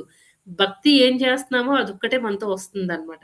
ఈ భక్తి వినోద్ ఠాకూర్ ఆ పొజిషన్‌లో ఉండి కూడా ఏదైనా భగవంతుడికి సంబంధించిన చర్చలు జరపాలన్నా, భక్తి గురించి ఏదైనా తెలుసుకోవాలన్నా, ఈ గౌర్ కిషోర్ దాస్ బాబాజీ మహారాజ్ దగ్గరకొచ్చి ఆయనతో వీళ్ళిద్దరి మధ్య ఆ భక్తి పరంగా మంచి రిలేషన్ ఉండేది. అందుకని ఈయన భక్తి వినోద్ ఠాకూర్ ఏమో వాళ్ళ అబ్బాయికి చెప్తారన్నమాట. భక్తి సిద్ధాంత్ సరస్వతి ఠాకూర్‌కి. "నువ్వు ఆయన దగ్గర దీక్ష తీసుకో గౌర్ కిషోర్ దాస్ బాబాజీ మహారాజ్ దగ్గర" అని చెప్తారు. ఈయన వెళ్లి అడిగినప్పుడు ఈ గౌరకిషోర్ దాస్ బాబాజీ మహారాజ్ నవ్వుతారనమాట. నేను చదువుకోలేదు. నువ్వేమో చాలా విద్యావంతుడివి. నువ్వు చాలా అంటే నువ్వు బాగా వెల్ ఎడ్యుకేటెడ్. నేను నీకు దీక్ష ఎలా ఇస్తాను? నేనివ్వను. నువ్వు వెళ్ళు అని చెప్తారనమాట. వచ్చి అదే విషయం వాళ్ళ నాన్నగారికి చెప్తే అప్పుడు భక్తి వినోద్ ఠాకూర్ అంటారనమాట. అంటే నీకు ఏదో మూల గర్వం ఉంది. ఆయన చదువుకోలేదు. నేను చదువుకున్నాను అని. అందుకే నువ్వు మళ్ళీ ఏం మాట్లాడకుండా వచ్చి నాతో చెప్తున్నావు అని అంటారు. మళ్ళీ వెంటనే భక్తి సిద్ధాంత సరస్వతి ఠాకూర్, గౌరకిషోర్ దాస్ బాబాజీ మహారాజ్ దగ్గరికి వెళ్లి చెప్తారు. నాకు ఎలా అయినా సరే మీరు దీక్ష ఇవ్వాల్సిందే. నేను భగవంతుడి గురించి తెలుసుకోవాలనుకుంటున్నాను. నాకు తెలిసింది చాలా తక్కువ. మీ నుంచి నేను వినాలనుకుంటున్నాను. మీ నుంచి నేను దీక్ష తీసుకోవాలనుకుంటున్నాను అని చెప్పేసి ఆయన చాలా స్ట్రాంగ్‌గా ఎన్ని రోజులైనా సరే ఆయన చుట్టూ తిరుగుతూనే ఉంటారనమాట. ఇంకా ఫైనల్‌గా గౌరకిషోర్ దాస్ బాబాజీ మహారాజ్ కన్విన్స్ అవుతారనమాట. ఓకే. ఇతను చాలా మంచి భక్తుడు. ఇతనికి నేను దీక్ష ఇవ్వాలి అని ఆయన కన్విన్స్ అయ్యి అప్పుడు దీక్ష ఇస్తారు. దీక్ష ఇచ్చిన తర్వాత కూడా ఇప్పుడు వీళ్ళిద్దరి మధ్య రిలేషన్ ఎలా ఉందంటే గురువు, శిష్యులు. ఈ భక్తి సిద్ధాంత సరస్వతి ఠాకూర్‌ని లయన్ గురువు అంటారనమాట. ఎందుకంటే ఆయన ప్రీచింగ్ అంత పవర్‌ఫుల్‌గా ఉండేది. తర్వాత ఈ నిరాకారవాదులు, ఈ మాయావాదీస్ వీళ్ళందరూ ఏంటంటే ఆయన చూసి భయపడేవాళ్ళు. ఆయనతో ఆర్గ్యూ చేయాలంటే కంపల్సరీ ఓడిపోతాం అనే అనే విషయం వాళ్ళకి బాగా క్లియర్‌గా తెలుసనమాట. ఈయన లెక్చర్స్ ఎంత పవర్‌ఫుల్‌గా ఉండేవంటే వాళ్ళందరూ భయపడేవాళ్ళు. ఈ ఈ గౌరకిషోర్ దాస్ బాబాజీ మహారాజ్ కూడా శిష్యుడిని చూసి ఆయన చాలా హ్యాపీగా ఫీల్ అవుతూ ఉండేవాళ్ళనమాట. ఆయన ఎప్పుడు లాస్ట్ రోలో కూర్చొని ఆ లెక్చర్స్ అన్నీ వింటూ ఉండేవాళ్ళనమాట. భక్తి సిద్ధాంత సరస్వతి ఠాకూర్ ఇచ్చిన లెక్చర్స్ అన్నీ. అంటే ఆయనకి ఏమి రాదని వినడం కాదు. అక్కడ ఆయన ఇగోని కూడా వదిలేసుకొని మామూలుగా అయితే ఏంటి నేను గురువుని, ఆయన శిష్యుడు. సో, నేను చెప్పింది తను వినాలి. తను చెప్పింది నేను వినడం ఏంటి అలా అనుకోలేదనమాట. అనుకోకుండా ఆయన క్లాస్ అంతా విని ఓకే. చాలా బావుంది క్లాస్. ఇదొక మంచి క్వాలిటీ అన్నమాట. ఇది కూడా ఒక క్వాలిటీ కృష్ణని అట్రాక్ట్ చేయడానికి. నెక్స్ట్ ఇంకా ఇలా చాలామంది మనం తీసుకుంటే రకరకాల వాళ్ళు అందరూ ఉన్నారనమాట. మంచి భక్తి చేసిన వాళ్ళు, తర్వాత వాళ్ళ నుంచి మనం ఎన్నో నేర్చుకోవడానికి ఉన్నాయి. ఆహ్, రైట్ ఇలాంటివన్నీ ఈ మంచి క్వాలిటీస్ అన్నీ కూడా భగవంతుడిని చాలా హ్యాపీగా ఫీల్ అయ్యేటట్టు చేస్తాయి. భగవంతుడిని అట్రాక్ట్ చేస్తాయి. మామూలుగా అయితే కృష్ణ అంటేనే అందరిని అట్రాక్ట్ చేసేవాడని. అలాంటి కృష్ణుడు ఏ డివోటీస్‌లో అయితే ఆయన చెప్తున్న ఈ క్వాలిటీస్ ఉంటాయో వాళ్ వాళ్ళని వాళ్ళకి ఆయన అట్రాక్ట్ అయిపోతాడనమాట. ఆకర్షణకి ఆకర్ష ఆకర్షింపబడతాడు. అది. నెక్స్ట్ ఇంకా ఏంటి పవిత్రుడు అని చెప్తున్నారనమాట. పవిత్రుడు అంటే శుచి అనే వర్డ్ యూజ్ చేశారు. దానికి అర్థం పవిత్రత. పవిత్రత అంటే 2 రకాల పవిత్రత ఉంది. లోపల పవిత్రంగా ఉండాలి. బయటకు కూడా మనం పవిత్రంగా ఉండాలి. బాహ్య శుచి, అంతర్గత శుచి. బాహ్యంగా ఎలాగా మనం భక్తులనేవాళ్ళు ప్రభుపాదులు వారు ఎప్పుడు చెప్తూ ఉంటారనమాట. 2 సార్లైనా సరే మనం మినిమమ్ 2 సార్లు స్నానం చేయాలి అని. ఏ కాలమైనా సరే చలికాలం అమ్మో! చల్లగా ఉంటాయి నీళ్ళు. నేను చేయలేను. కాళ్ళు కింద కూడా పెట్టడానికి అవ్వదు. అలా అనుకోకూడదు. కంపల్సరీ మనం ఎక్స్‌టర్నల్‌గా క్లీన్‌గా ఉండాలి. తర్వాత నెక్స్ట్ ఇంకా ఏంటి ఇంటర్నల్‌గా క్లీన్ అవ్వడము. ఇంటర్నల్‌గా క్లీన్ అవ్వడం అంటే ఎలాగా? భక్తియుత సేవ ద్వారా అన్నమాట. నామజపం చేయడం కానీ, లేకపోతే భగవంతుడికి భోగా ప్రిపేర్ చేయడం. ఇవన్నీ భగవంతుడికి సంబంధించిన ఏ సేవ అయినా సరే అంతర్గతంగా మనల్ని క్లీన్ చేస్తుందన్నమాట. మనలో ఎన్నో జన్మల నుంచి పేరుకుపోయిన ఆ కల్మషాలన్నీ కూడా క్లీన్ అయిపోతాయన్నమాట. అన్నిటికంటే most basic and top most ఏంటి అంటే నామజపం చేయడము, శ్రవణము, తర్వాత ప్రభుపాద్ బుక్స్ చదవడం. ఇవి చాలా బేసిక్ అన్నమాట. ఇవి ప్రతిరోజు జరిగిపోతూ ఉండాలి. అన్నీ మన రెగ్యులర్ యాక్టివిటీస్ ఎలాగైతే మనం న్యాచురల్‌గా చేసుకుంటూ వెళ్ళిపోతామో అది ఎవరు మనకి చెప్పాల్సిన అవసరం లేదు గదా! సేమ్ ఇవి కూడా అంతే అన్నమాట. హరినామ జపం, శ్రవణము తర్వాత మళ్ళీ వాటిని వేరే వాళ్ళతో షేర్ చేయడము. ఇవన్నీ ప్యారలెల్‌గా జరిగిపోతూ ఉంటాయన్నమాట. ఇవన్నీ మనం చేస్తే ఏమవుతుందంటే మనకి ఇంటర్నల్‌గా గూడా మనకి ఆహ్, శుద్ధమవుతాం అన్నమాట. మన మనసులో ఉన్న కల్మషాలన్నీ పోతాయి. బుక్ డిస్ట్రిబ్యూషన్ అలాంటి సర్వీసెస్ చేసినప్పుడు మనలో ఉన్న అహంకారం దెబ్బతింటుందనమాట. మనల్ని కొంతమంది సేల్స్ వాళ్ళలాగా చూస్తారు. కొంతమంది మనల్నికి డబ్బులు లేక మనం రోడ్డు మీద ఇవన్నీ బుక్స్ అమ్ముకొని బతుకుతున్నాం. ఆ రకంగా ఒక చాలా తక్కువగా చూస్తారనమాట. అలా చూసినప్పుడు ఏమవుతుందంటే మన ఇగో హర్ట్ అవుతూ ఉంటుందనమాట. అవన్నీ మనకి క్లెన్జింగ్ ప్రాసెస్‌లో ఈ క్లీనింగ్ ప్రాసెస్‌లో అదొక ఇంపార్టెంట్ యాస్పెక్ట్ అన్నమాట. అవన్నీ చేస్తూ ఉండాలి కంపల్సరీ. నెక్స్ట్ ఇంకా వాళ్ళు చాలా సమర్థులుగా ఉంటారనమాట. ఆహ్, దక్షః అన్నారు గదా! దక్షః అంటే సమర్థంగా ఉండడం. సమర్థంగా ఉండడం అంటే ఇక్కడ ప్రభుపాదులు వారు ఏం చెప్తున్నారంటే, వాళ్ళకి ప్రామాణిక శాస్త్రాల పట్ల వాళ్ళకి చాలా విశ్వాసం ఉంటుంది.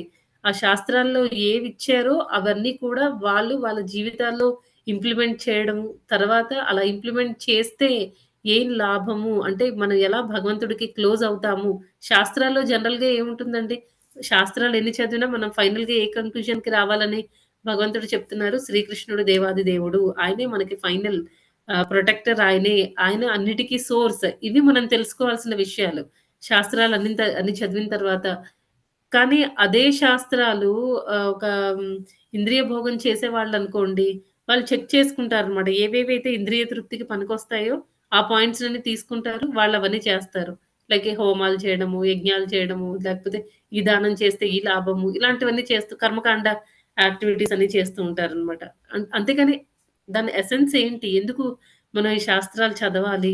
ఎలా మన జీవితంలో మనం ఇంకా ఆధ్యాత్మిక పురోగతి ఎలా చెందాలి? భగవద్ధామానికి ఎలా చేరుకోవాలి? ఇవి ఆలోచించరనమాట. ఇది బావుంది ప్లేసు. ఈ భౌతిక ప్రపంచం చాలా బావుంది. మనం ఇక్కడే ఉందాము. ఇక్కడే ఉండి ఇంకా ఇంకా ఇంద్రియ తృప్తి చేయొచ్చు. అలాగా ఆలోచిస్తారనమాట. శాస్త్రాలవన్నీ చదువుకొని. అది భౌతికవాదులకి డివోటీస్‌కి, భక్తులకి తేడా అనమాట. నెక్స్ట్ ఇంకా వీళ్ళేంటంటే ఉదాసీనంగా ఉంటారనమాట. ఎలాంటి పరిస్థితుల్లో అయినా సరే ఇప్పుడు ఆహ్, జనరల్‌గా మనం ఇస్కాన్ టెంపుల్స్‌లో చూస్తూ ఉంటే ఒక్కొక్కసారి మూవీ యాక్టర్స్ కానీ, లేకపోతే పొలిటీషియన్స్ వాళ్ళు వస్తూ ఉంటారు. వాళ్ళొచ్చి కొన్నిసార్లు డొనేషన్స్ అవి ఇవ్వచ్చు. అంత మాత్రాన మన డివోటీస్ అందరూ అబ్బా! ఆహ్, సినిమా యాక్టర్ వచ్చింది, ఇంతిచ్చింది లేకపోతే ఆ పొలిటికల్ లీడర్ వచ్చాడు, చాలా డబ్బులిచ్చాడు అని వాళ్ళకి అట్రాక్ట్ అయిపోరనమాట. వాళ్ళు ఇచ్చిన వాళ్ళు ఏ సేవ అయితే అందించారో అది భగవంతుడికి సమర్పించాలి.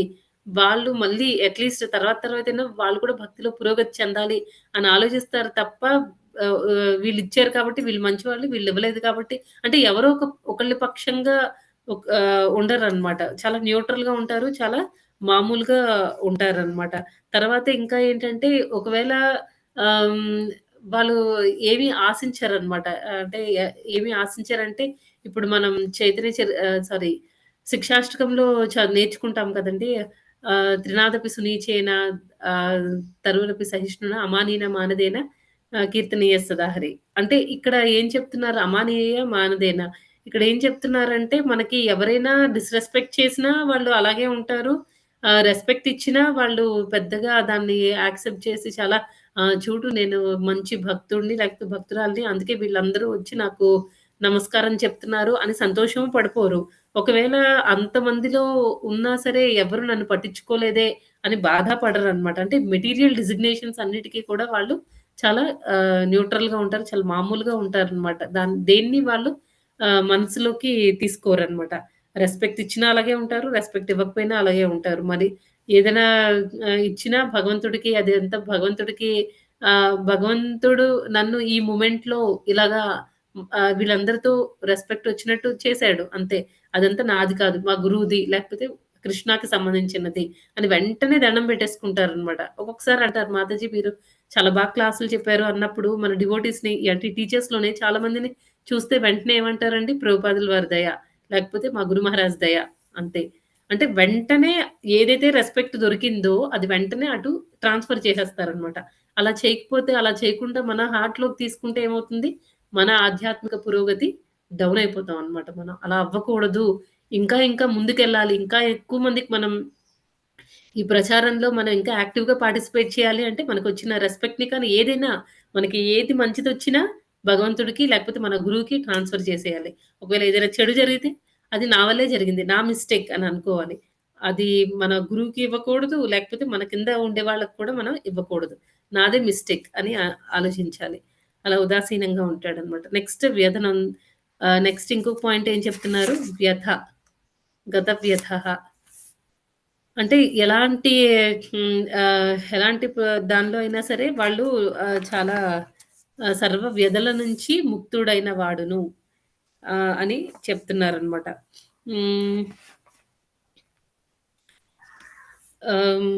ఎలాంటి ప్రాబ్లమ్స్ వచ్చినా సరే, దేహ బాధలొచ్చినా, లేకపోతే మానసికంగా ఏమైనా వచ్చినా, వాటన్నిటిని కూడా టాలరేట్ చేసుకుంటారనమాట. ఇప్పుడు మన జయపతాక స్వామి గురు మహారాజ్ ఉన్నారు. ఆయన చాలా క్రిటికల్ కండిషన్‌లో ఉన్నారనమాట. ఆయన అంత కండిషన్‌లో ఉండి కూడా మనందరి గురించి ఆలోచిస్తూ ఉంటారాయన.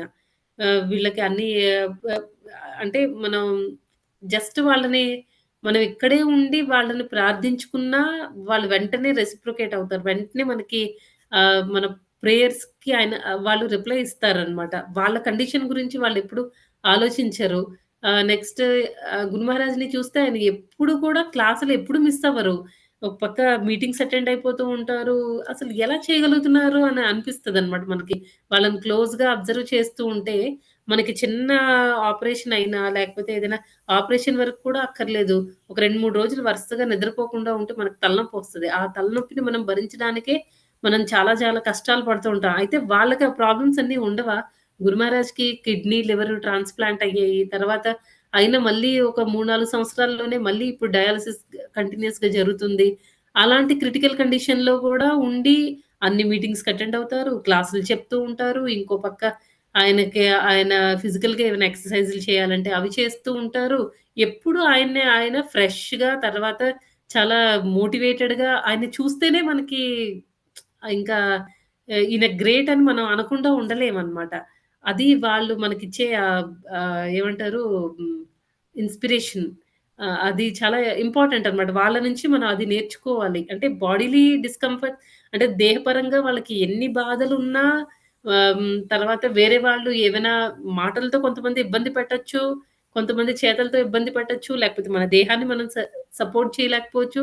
ఎలాంటి కండిషన్ అయినా సరే వాళ్ళేంటంటే ఇవన్నిటి మీద వాళ్ళు ఫోకస్ చెయ్యరనమాట. ఎంతవరకు చేయాలో అంతవరకు చేయాలి. ఎందుకంటే మనం ఆహ్, ఆహ్, దేహపరంగా కూడా మనం కొంచెం ఎనర్జీతో ఉండాలి. లేకపోతే భగవంతుడికి ఎలా సేవ చేస్తాం? అంతేగాని బాడీనే మెయింటైన్ చేసుకుంటూ ఇదే అంటే కొన్ని సార్లు ఏమవుతదంటే భక్తి నుంచి మనం కొంచెం డీవియేట్ అయ్యి, ఓకే. హెల్త్ ఇంపార్టెంట్ అనుకోని మనం ఏం చేస్తాము? హెల్త్ ఇంపార్టెంట్ అనుకోని భక్తి నుంచి కొంచెం భక్తి వదిలేసి మనం హెల్త్‌కి ఇంపార్టెన్స్ ఇస్తుంటాం అనమాట. అది మాయ మళ్ళీ. రైట్. అంటే ఎంత వరకు ఇవ్వాలి? మన బాడీ బాడీ అవసరము మనకి భక్తి చేయడానికి.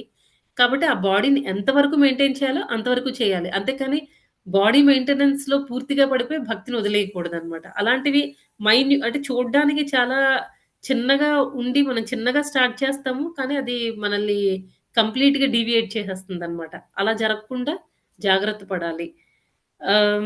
నెక్స్ట్ ఇంకా గురు మహారాజ్ ఇవన్నిటికి ఆయన ఎంతవరకు ఇంపార్టెన్స్ ఇవ్వాలో ఎక్సర్‌సైజ్‌లవి చేయాలి. కాబట్టి చేస్తూ ఉంటారు. స్విమ్మింగ్ చేయాలి, చేస్తూ ఉంటారు. అంతవరకే. కానీ మళ్ళీ ఈ మిగతా సర్వీస్‌లన్నీ ఆయన ఏ సర్వీస్‌లయితే చేయాలి అనుకుంటున్నారో అవేమి వాటిని ఎప్పుడూ వదలరనమాట. ఇంకోవైపు టీఓవిపీ యాక్టివిటీస్ చూస్తూ ఉంటారు. మల్టీ టాస్కింగ్ అనమాట. ఒకటి కాదు ఎప్పుడు బిజీగా ఉంటారు. వాళ్ళ లైఫ్‌లో వాళ్ళకి ఉన్నది ఒకటే అన్నమాట కృష్ణ. అయితే వాళ్ళు సన్యాసులు అందుకే అలా చేయగలుగుతున్నారు అనంటే అలా కాదు. మనం ఈవెన్ ఈ గృహస్థాశ్రమంలో ఉండి కూడా మనం సన్యాసుల్లాగా అంటే బాధ్యతలని మర్చిపోకూడదు. బాధ్యతలు చేయాలి. కానీ అటాచ్‌మెంట్ లేకుండా భగవంతుడి కోసం మనం చేసే కార్యక్రమాలేవి ఎంత బిజీగా ఉన్నా వదలకూడదనమాట. ప్రతిదాన్ని ప్రయారిటైజ్ చేసుకోవాలి. ఎవరైతే ఇవన్నీ క్వాలిటీస్ ఎవరిలో అయితే ఉంటాయో అలాంటి భక్తులు నాకు ప్రియము అని చెప్పేసి కృష్ణుడు చెప్తున్నారనమాట. నెక్స్ట్ ఇంకా 17, 18, 19 శ్లోకాల్లో మళ్ళీ ఇంకా కొన్ని క్వాలిటీస్ ఒస్తాయి. ఇంకా కొన్ని క్వాలిటీస్ ఏవైతే భగవంతుడికి ఇష్టమో అలాంటి క్వాలిటీస్ గురించి భగవంతుడు ఇంకా చెప్తారు. ఇదండి ఈరోజు 15, 16 శ్లోకాలు. ఎవరికైనా ఏమైనా ప్రశ్నలుంటే అడగండి మాతాజీస్. హరే కృష్ణ. హరే కృష్ణ మాతాజీ. మనం భక్తిలో పురోగమించాలంటే మనం ఏ విధంగా ఉండాలి అది చాలా అద్భుతంగా చెప్పారు మాతాజీ. నిజంగా గురువుల యొక్క వాళ్ళ యొక్క జీవిత చరిత్రలు వింటుంటే ఎంత అద్భుతంగా అనిపిస్తుంది మాతాజీ. గౌరకిషోర్ బాబా గారు చదువు లేకపోయినా తనకి అంతటి ఆధ్యాత్మిక జ్ఞానం ఉంది. ఒక విద్యకి సంబంధమే లేదు అనేది గౌరకిషోర్ బాబా గారిని చూసాక అర్థమైంది మాతాజీ. ఇంకొక విషయం కూడా భక్త సిద్ధాంత సరస్వతి ఠాగూర్ గారు గౌరకిషోర్ బాబా గారి గురువుగా కావాలని కోరుకున్నారు కదా మాతాజీ. అవును. అవును మాతాజీ. అంటే వాళ్ళ అయి- నాన్నగారు సజెస్ట్ చేస్తారు. వీళ్ళ దగ్గర దీక్ష తీసుకోండి అని. అప్పుడు భక్తి సిద్ధాంత సరస్వతి ఠాకూర్ ఆయన దగ్గర చాలా కష్టపడతారనమాట. మనకైతే ఈ రోజుల్లో దీక్ష అనేది మనం చాలా మామూలుగా తీసుకుంటున్నాం మాతాజీ. మన గురువులు కూడా అంటే ఇప్పుడు మనం చాలా చాలా పడిపోయి అన్ని రకాలుగా కూడా మనం పడిపోయి ఉన్నాం కాబట్టి, మన గురువులు కూడా మన మీద అంతే మెర్సీ చూపిస్తున్నారనమాట. మనం 16 మాలలు చేసి ఆ 4 నియమాలు పాటిస్తే చాలు మనకి దీక్ష. కానీ అప్పట్లో అంతా అలా ఉండేది కాదు. మనం తప్పించాలన్నమాట. గురువు కావాలి, కావాలి. నేను ఆయన నుంచి దీక్ష తీసుకోవాలి. మా గురువుకి నేను సేవ చేయాలి అని ఎంతో తపన ఉండేది. రామానుజాచార్యుల వారు కూడా 17 సార్లు ఆయన గురువు ఆయన్ని రిజెక్ట్ చేశారనమాట. రిజెక్ట్ చేసినా మళ్ళీ అదే గురువు దగ్గరికి వెళ్ళడము. మళ్ళీ, మళ్ళీ, మళ్ళీ, మళ్ళీ ఆళ్ళు గురువు దగ్గర నుంచి దీక్ష వచ్చేంత వరకు కూడా వాళ్ళు పట్టుదలగానే ఉండేవారు. ఆ తర్వాత కూడా వాళ్ళు ఎలా మా గురువుని నేను ఎలా సాటిస్ఫై చేయాలి? ఎలా సంతృప్తి పరచగలగాలి అని వాళ్ళెప్పుడు ఆ ఆలోచనతో ఉండేవాళ్ళు. మనకిప్పుడు దీక్ష చాలా ఈజీ అయిపోయిందనమాట. ఎస్ మాతాజీ. మాతాజీ అసలు గురువు కావాలని వాళ్ళు ఎంత పట్టుదల, ఎంత డెడికేషన్, ఆయనే కావాలి, ఆయనే పొందాలని. మాతాజీ ఇంకొక మాట కూడా విన్నాము. భక్తి సిద్ధాంత సరస్వతి ఠాగూర్ గారు గౌరకిషోర్ బాబా రిజెక్ట్ చేస్తే పోయి నాకు మీరే కావాలని చెప్పేసి నదిలో దూకుతారని చెప్పేసి విన్నాం. అది రైట్. అది రైట్ కూడా మాతాజీ. అవును. కరెక్ట్ మాత. మీరివ్వకపోతే నేను నదిలో దూకుతాను అంటే, అప్పుడు గౌరకిషోర్‌దాస్ బాబాజీ మహారాజ్‌కి అర్థమవుతుందనమాట. ఊరికే అడగట్లేదు. ఈయనకి భగవంతుడికి చాలా చెయ్యాలి అనే పట్టుదలుంది అని అర్థం చేసుకొని అప్పుడు దీక్ష ఇస్తారనమాట. అది నాకు మీరే గురువు కావాలి, నేను చావనైనా చేస్తాను కానీ నాకు మీరే కావాలని చెప్పేసి అంత పట్టుదల, అంత డెడికేషన్ ఉంది అసలు. ఆ రైట్. గురువులు నిజంగా మళ్ళీ ఇంకొక విషయం చెప్పారు కదా మాతాజీ. గౌరకిషోర్ బాబా గారు భక్తి సిద్ధాంత సరస్వతి ఠాగూర్ చెబుతుంటే సత్సంగాన్ని కూర్చొని విన్నారు వెనక బెంచ్ లో. అంటే అసలు ఒక గురువు కూడా తనకి ఇంత కూడా అహంకారం ఉండదు, అహంకార రహితులుగా ఉంటారు అని చెప్పడానికి అసలుకి ఎంత అద్భుతంగా వాళ్ళ జీవితాలు గనక చదివితే మాత్రం మాతాజీ అవును మాతాజీ. బాగా తెలుసుకోగలుగుతాము, ఇన్స్పైర్ అవ్వచ్చు అనిపిస్తుంది మాతాజీ. అవును చాలా మాతాజీ. అద్భుతంగా ఉంది మాతాజీ. వినే కొద్దీ అసలుకి వాళ్ళ గురించి అసలు ఎంత నేర్చుకోవాలి, మేము ఇంకా ఎంత పురోగమించాలని తెలుసుకోగలుగుతున్నాం మాతాజీ. థ్యాంక్ యూ మాతాజీ. హరే కృష్ణ. హరే కృష్ణ మాతాజీ. హరే కృష్ణ మాతాజీ. హరే కృష్ణ మాతాజీ. మాతాజీ భక్తి సిద్ధాంతి సరస్వతి గారి ఇంకా గౌరకిషోర్ దాస్ బాబాజీ భక్తి సిద్ధాంత ప్రభుజీకి గురువా? నాకు అక్కడ పాయింట్ అర్థం కాలేదు. అవును మాతాజీ. భక్తి సిద్ధాంత సరస్వతి ఠాకూర్ గురువు గౌరకిషోర్ దాస్ బాబాజీ మహారాజ్.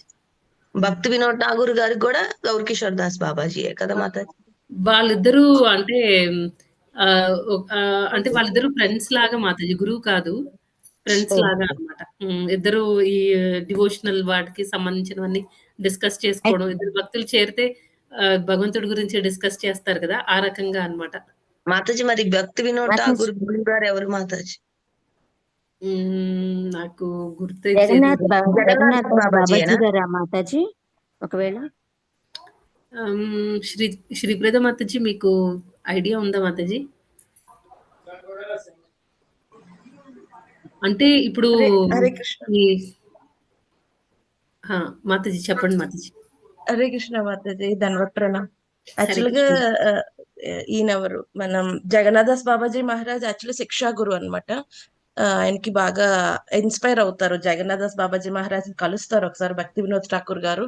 ఆయన భక్తి జీవితంలోకి ఎంటర్ అయిపోయిన తర్వాత ఎప్పుడైతే ఈ యొక్క పూరిలో పనిచేస్తూ ఉంటారు, ఆ తర్వాత నాదియాలో పనిచేస్తూ ఉంటారు. అప్పుడు జగన్నాథాస్ బాబాజీ మహారాజ్ తో ఆయనతో పరిచయం అవుతుంది. తర్వాత బాగా ఇన్స్పైర్ అవుతారు అనమాట.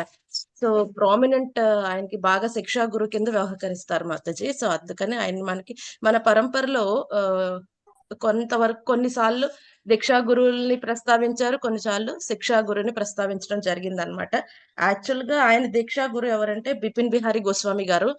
సో బిపిన్ బిహారీ గోస్వామి గారి దగ్గర ఆల్రెడీ దీక్ష తీసుకుంటారు. But he was more inspired అనమాట విత్ జగన్నాథ్ దాస్ బాబాజీ మహారాజ్. అందుకనే ఈవెన్ ఆయన నాదియా వచ్చి మన చైతన్య మహాప్రభు యొక్క బర్త్ ప్లేస్ కనుక్కోవడానికి చాలా కష్టపడతారు మన భక్తి వినోద్ ఠాకూర్ గారు. డాక్యుమెంట్స్ అన్ని తెప్పించి అవన్నీ కూడా వాళ్ళ ఊరిలో వెళ్ళి గ్రామంలో అందరిని అడుగుతారు. ఇదేనా చైతన్య మహాప్రభు పుట్టిన ప్రదేశం? ఇదే అయి ఉండొచ్చు. ఎందుకంటే ఆయన బాల్కనీ నుంచి చూస్తుంటే ఆయన కనిపిస్తుంది ఒక దృశ్యం అక్కడ. చైతన్య మహాప్రభు అలాగే ఆయన లైటింగ్, అందరితో సమ్ లైటింగ్. డాన్స్ చేస్తూ ఉంటారు, కీర్తన చేస్తూ ఉంటారు. సో కానీ అది అదే ప్లేస్ అని అనిపిస్తుంది కానీ తనకి అర్థం కాదు. అక్కడికి వెళ్ళి చూస్తే కొన్ని తులసి మొక్కలు అవన్నీ ఉంటాయి. ఓనర్ని అడిగితే ఇదంతా పిచ్చి ల్యాండ్ అండి, ఎందుకు పనికిరాదు, ఓన్లీ తులసి తప్ప ఏది రాదు అంటారు అనమాట. అప్పుడు ఆయన కన్ఫర్మేషన్ వస్తుంది. బట్ ఎవరొక సాధువు కన్ఫర్మ్ చేయాలి. అప్పుడున్న గొప్ప వైష్ణవుడు ఎవరంటే జగన్నాథ్ దాస్ బాబాజీ మహారాజ్. అప్పుడు జగన్నాథ్ దాస్ బాబాజీ మహారాజ్ బుట్టలో పెట్టుకుని వెళ్ళి మోసుకు వెళ్ళి ఆయన కళ్ళు కూడా ఓపెన్ చేయలేడు ఆయన. అప్పుడు ఆ ప్లేస్కి వెళ్ళిన తర్వాత ఆయన నాట్యం చేస్తాడు బుట్టలోంచి లెగిసి, భూమి మీద నుంచి ఎగిరెగిరి డాన్స్, అప్పుడు కన్ఫర్మ్ చేస్తారు. సో ఇలాగ కొన్ని కొన్ని జరుగుతాయన్నమాట జగన్నాథ్ దాస్ బాబాజీ మహారాజ్ గారితో భక్తివినోద్ ఠాకూర్ గారికి. సో ఆయన పట్ల ఇంకా విశ్వాసం అవన్నీ దృఢమవుతాయి. ఆ విధంగా ఆయన్ని బాగా మంచి శిక్షా గురు కింద ఆయన గౌరవిస్తారు. అప్పట్లో జగన్నాథ బాబాజీ మహారాజ్ కూడా గొప్ప వైష్ణవోత్తముడు అనమాట. అప్పట్లో ఉన్న వాళ్ళందరిలో కూడా. సో అయితే అప్పటికి అదనమాట. బాగా జగన్నాథ్ దాస్ బాబాజీ గారు చాలా ఏజ్డ్ పర్సన్ కదా మాతాజీ అప్పటికి.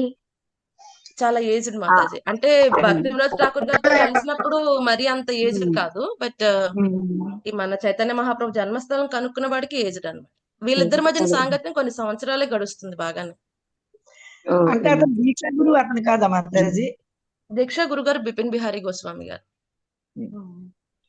ఓకే మాతాజీ. మన చాలా క్లియర్ గా పరంపరలో కొంతవరకు ఏమొస్తుంది, శిక్షా గురువులను కూడా పరంపరలో యాడ్ చేయడం అనేది జరిగింది. Thank you Mataji. అదే ఎప్పుడు కూడా భక్తి వినోద్ ఠాగూర్ గారికి భక్తి సిద్ధాంత సరస్వతి ఠాగూర్ గారికి ఇద్దరు ఒకళ్ళైనా గురువు అనేది అర్థమయ్యేది కాదు మాతాజీ, ఇప్పుడు అర్థమైంది మాతాజీ. థ్యాంక్ యూ మాతాజీ. హరే కృష్ణ. ధన్యవాద ప్రణామ్. థ్యాంక్ యూ మాతాజీ. హరే కృష్ణ. హరే కృష్ణ. Thank you. హరే కృష్ణ మాతాజీ. దండావత్ ప్రణామం. ప్రభుజీ దండవత్ ప్రణామ్. హరే కృష్ణ మాతాజీ దండవత్ ప్రణామం. హరే కృష్ణ మాతాజీ దండవత్ ప్రణామం. హరే కృష్ణ మాతాజీ దండవత్ ప్రణామం. మాతాజీ దండ ప్రమాణం. దండవత్ ప్రణామ్. దండవత్ ప్రణామం. కృష్ణ మాతాజీ దండవత్ ప్రణామం. హరే కృష్ణ మాతాజీ. మాతాజీ దండవత్ ప్రణామం. హరే కృష్ణ మాతాజీ. హరే కృష్ణ మాతాజీ హరే కృష్ణ మాతాజీ దండవత్ ప్రణామం. హరే కృష్ణ మాతాజీ దండవత్ ప్రణామ్. హరే కృష్ణ మాతాజీ దండవత్ ప్రణామం. హరే కృష్ణ మాతాజీ దండవత్ ప్రణామ్. మాతాజీ దండవత్ ప్రణామం. హరే కృష్ణ మాతాజీ దండవత్ ప్రణామ్. హరే కృష్ణ మాతాజీ దండవత్ ప్రణామం. మాతాజీ ఇంకొక డౌట్ మాతాజీ, ఇప్పుడు వీళ్ళు నరోత్తమ్ దాస్ ఠాకూర్ గారు, విశ్వనాథ్ చక్రవర్తి ఠాకూర్ గారు వీళ్ళంతా కూడా శిక్షా గురువులా మాతాజీ? వీళ్ళందరూ కూడా అదే మాతాజీ, ఇందాక మాతాజీ చెప్పినట్టు మిక్స్డ్ కాంబినేషన్ ఉన్నారు మాతాజీ అందరూ. ఓకే. మామూలుగా అయితే షడ్ గోస్వాములు అంటే వీళ్ళు రారు కదా మాతాజీ? రారు మాతాజీ. మనం హరిహరాయ నామకృష్ణ మీరు దానిలో చూస్తే 6 గోస్వాముల పేర్లు వస్తాయి మాతాజీ. అలా మనం గుర్తు పెట్టుకోవచ్చు ఆ 6 గోస్వామి పేర్లు. అది ఈజీ మెథడ్ మాతాజీ. ఒకసారి చెప్పండి మాతాజీ. రూప గోస్వామి, సనాతన గోస్వామి, గోపాల భట్ట గోస్వామి, కృష్ణరాజు కాదు మాతాజీ. జీవ గోస్వామి, రఘునాథ్ దాస్ గోస్వామి, రఘునాథ్ భట్ట గోస్వామి, గోపాల భట్ట గోస్వామి. వీళ్ళంతా గోస్వామి, షడ్ గోస్వామి. సో వాళ్ళకి లాస్ట్ కి గోస్వామి అని వస్తుంది. ఎందుకంటే వాళ్ళు ఫుల్ కంట్రోల్ చేసుకున్నారు కాబట్టి, చేసుకోగలిగారు కాబట్టి. అయితే గురు పరంపర మన భగవద్గీత బుక్ లో మాత్రం వీళ్ళ పేర్లు కూడా యాడ్ చేశారు కదా మాతాజీ. విశ్వనాథ్ చక్రవర్తి ఠాగూర్ గారు, నరోత్తమ్ దాస్ ఠాగూర్ గారు, బల్దేవ్ విద్యాభూషణ్. ఇప్పుడు బల్దేవ్ విద్యాభూషణ్ గారు కూడా గురు పరంపరలో వాళ్ళందరూ కూడా గురు పరంపరలో ఉన్నారు మాతాజీ. అదే మాతాజీ, ఒకళ్ళకొకళ్ళు కొంతమంది దీక్షా గురువులు, శిక్షా గురువులు అలాగా అలా ఉన్నారనమాట. ఎవరు అనంటే మనం చాలా సెర్చ్ చేస్తే ఇన్ఫర్మేషన్ మొత్తం దొరుకుతుంది మాతాజీ. బాగా వెనక్కి వెళ్ళి ఒకసారి అన్ని రిఫర్ చేయాలంటారు. అవును మాతాజీ. డీటెయిల్స్ అయితే మన భగవద్గీత భాగవతంలో అయితే ఇవ్వలేదు. మరి ఇంకా వేరే బుక్స్ చదివితే మనకి డీటెయిల్డ్ ఇన్ఫర్మేషన్ దొరకచ్చు, పరంపరలో ఎవరిని ఎందుకు పెట్టారు అలా. ఈవెన్ ఐడిసి కోర్స్ చెప్పినప్పుడు కూడా టాప్ లెవెల్లో అలా చెప్పేస్తారు తప్ప ఒక్కళ్ళ గురించి డీటెయిల్స్ అయితే చెప్పరు మాతాజీ. అయితే ప్రీవియస్ బుక్స్ ఏమన్నా బాగా గురువుల గురించి కనుక మనం రిఫర్ చేస్తే దొరికే ఛాన్స్ ఉంటది కదా మాతాజీ, ఉండొచ్చా? దొరకచ్చు మాతాజీ. Thank you, Mataji. అలా నాకు తెలియదు మాతాజీ. ఎస్ మాతాజీ. హరే కృష్ణ మాతాజీ, రికార్డ్ పెట్టండి Mataji. Record already okay. Mataji పెడతారు మాతాజీ. శ్రీప్రద మాతాజీ. హరే కృష్ణ. హరే కృష్ణ మాతాజీ. హరే కృష్ణ మాతాజీ.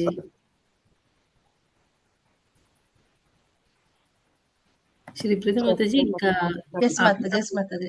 Hare Krishna. Thank you so much ఉత్తమస్త మాతాజీ. Thank you devotees. మళ్ళీ రేపు కంటిన్యూ చేద్దామండి. ఇంకా భక్తాష్టకం ఇంకా